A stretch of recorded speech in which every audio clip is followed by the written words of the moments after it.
আমরা মেয়েরা বেশিরভাগ সময় এই টক ফুলগুলোতে আটকে যাই। এই যেমন কদবেল দেখে আমার মেলায় এত এত খাবার ছিল, একটাও খেতে ইচ্ছে করেনি। কিন্তু কদবেল দেখার পর আমার বেশ খেতে ইচ্ছে করছিল, আর ঠান্ডা ঠান্ডা লেগেছে। ভাবলাম একটা ঝাল ঝাল করে কদবেল মাখা খাই।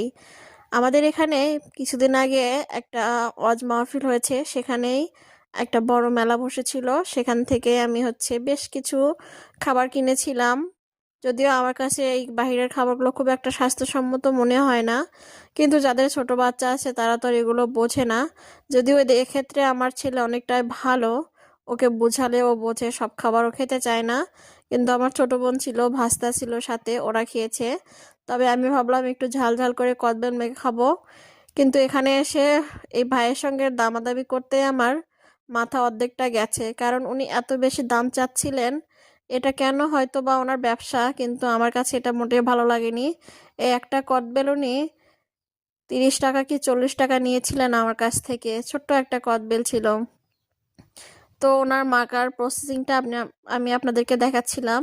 প্রথমে একটা চাকু দিয়ে মুখটা বের করে নিল, এরপর একটা লোহার কি যেন ছিল, এটা দিয়ে মাঝখানে ভালোভাবে নেড়েচেড়ে মশলা এখানে বিট লবণ আর গুঁড়া মরিচ দিয়েছিল। আর শেষের দিকে যে একটু কাসন দিয়ে এবং সরিষার তেল দিয়েছিল, বেশ ভালো লেগেছিল খেতে আমার কাছে। একটু টক টক ভালো ঝাল ঝাল লাগছিল, খুবই ভালো লাগছিল। ওই যে বললাম ঠান্ডা লেগেছে, খেতে খুবই ভালো লেগেছে আমার কাছে। অনেকদিন পর খাচ্ছিলাম কদবেল, আমাদের এদিকে পাওয়া যায় না। যখন শহরে বাজার করতে যাই তখন মাঝে মধ্যে খেয়ে থাকি।